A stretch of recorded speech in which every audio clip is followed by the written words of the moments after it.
I'm breaking down the 7 circles of culinary hell that separate the amateurs from the champions. And trust me, the worst part isn't the cooking, it's what these challenges reveal about the human psyche under pressure. Let's start at the bottom.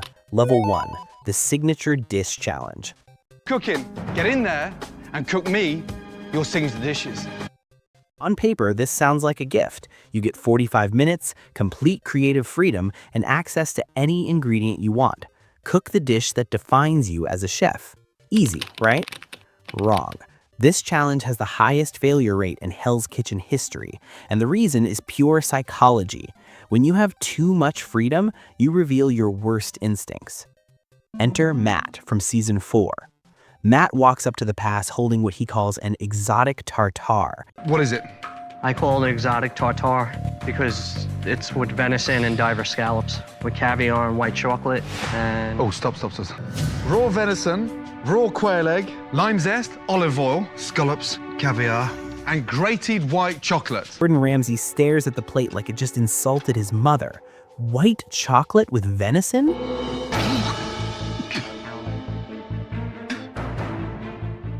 Just pure, visceral rejection.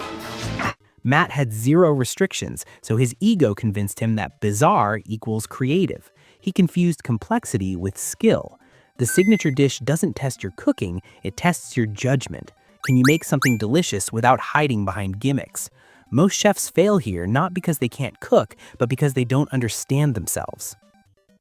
Level 2, the Basic Skills Relay. This is where Hell's Kitchen separates the line cooks from the culinary school dropouts.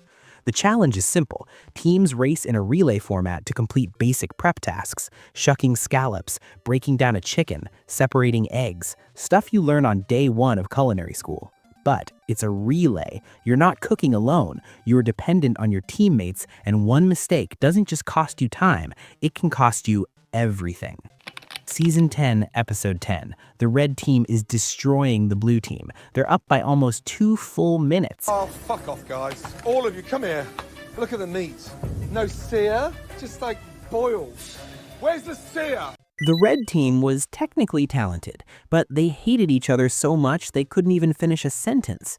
While the blue team worked in silence, even with lots of mistakes, the red team was a hurricane of screaming. Can you shut up and stop fucking yelling at me? You want to talk.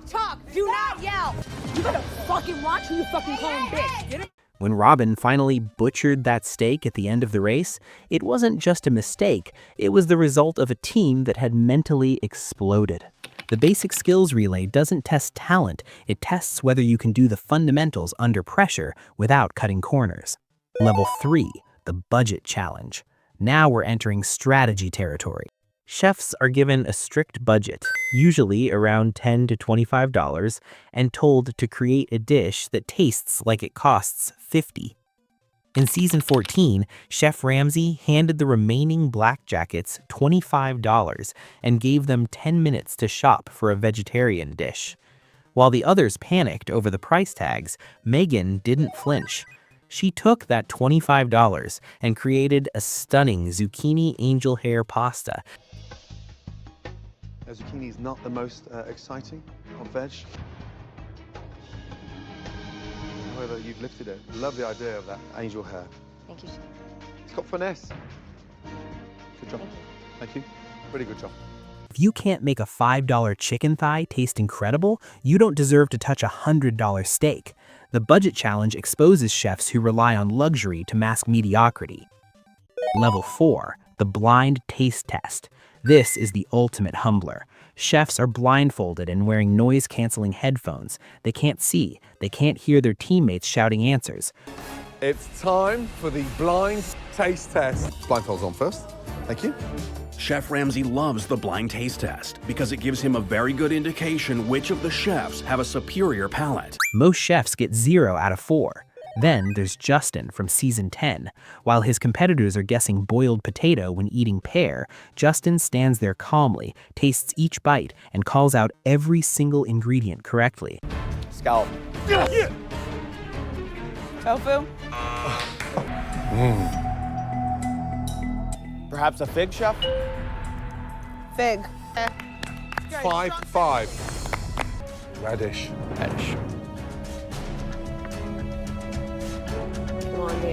Radish, chef. Radish. A little closer to the menu. Sunchoke. In our risotto.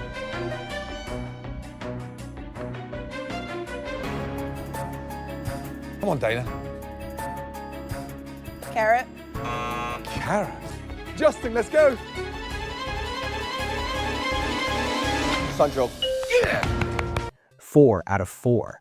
Gordon Ramsay looks stunned. Justin, that's the first perfect score in Hell's Kitchen history. Justin becomes the frontrunner overnight. The blind taste test measures your ability to stay calm when your primary sense is taken away. Panic causes chefs to second-guess themselves. They taste pear, think this is too easy, and guess something complicated. Justin won because he trusted his instincts and didn't overthink. Level 5. Cook for your life. This is where Hell's Kitchen stops being a cooking competition and becomes psychological warfare. The format is brutal. Both teams nominates chefs. Those chefs have 45 minutes to cook one dish. Michelle and Nick, in our last challenge, you two were the last remaining chefs in each of your kitchens. I've decided that you will choose which half of your team will be safe and which half will cook for their lives.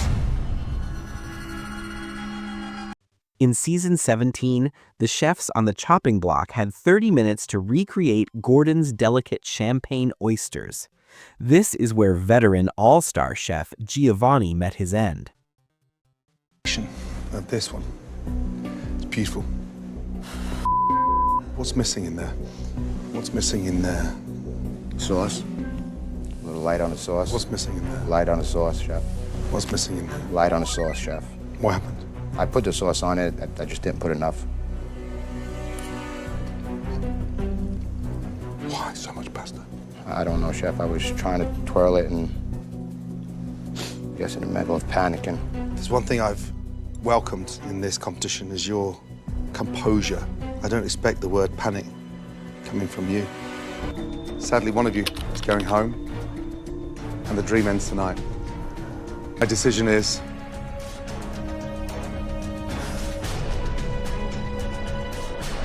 Robin, head to the patio. Holy Thank you, chef. Oh, I'm glad you came back. Thank you. Look after that family. I will. Jack off, please, man. It just wasn't your night, Gio. Thank you. Take care, chef. Take care, bud. In high-end dining, every single gram matters. Ramsay sent him packing, proving that in level 5, it doesn't matter if you have 20 years of experience. One heavy-handed scoop can end your run. Level 6, taste it, now make it. It's the cooks from the chefs. It's time for Taste It, Now Make It. Oh, all right. You'll be working with, Chef Andy, please, is...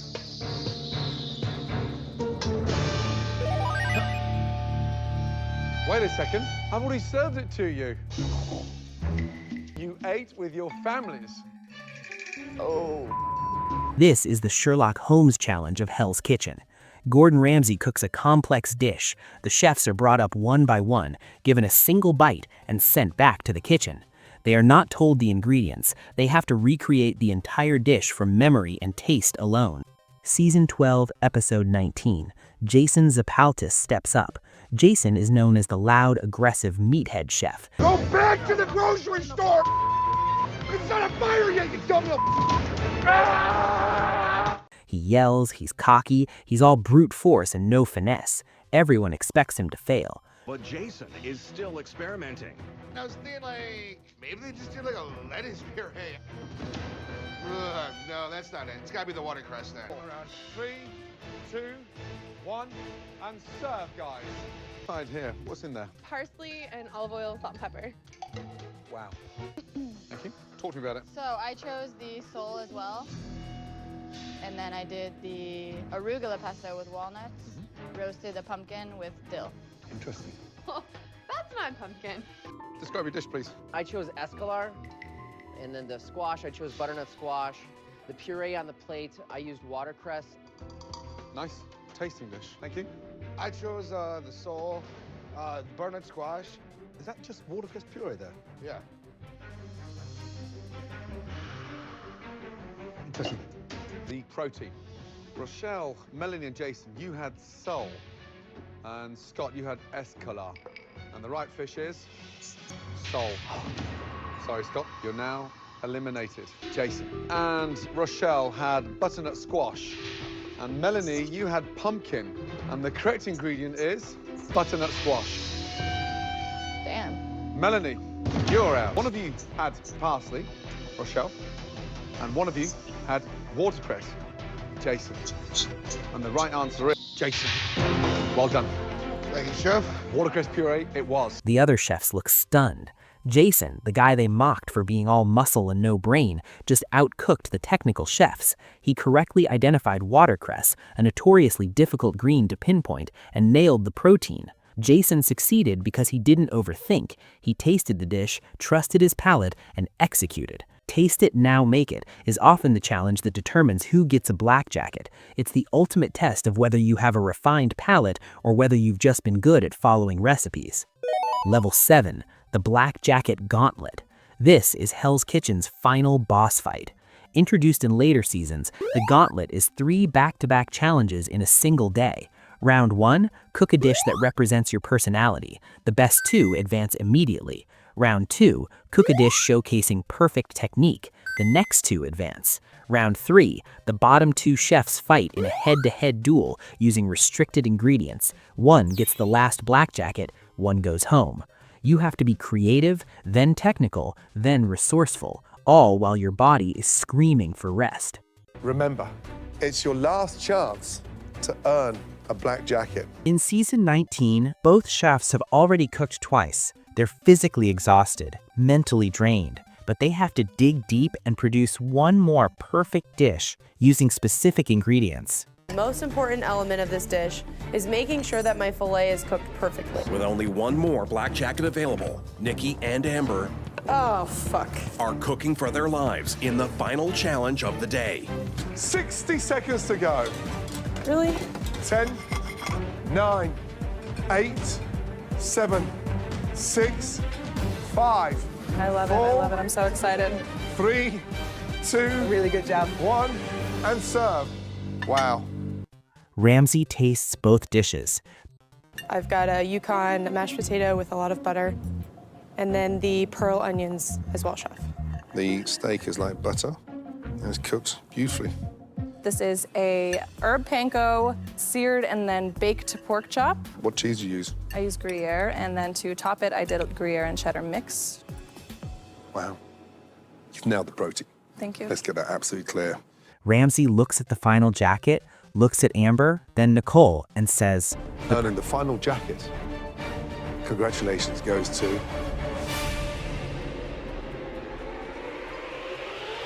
Amber. Well done. How you feeling? After Nicole was eliminated, Ramsay did something he almost never does. He let her keep her chef jacket. He told her she was one of the most improved chefs in the history of the show. Today, Nicole is a massive success in the culinary world, proving that level 7 is where stars are born, even if they don't get the win.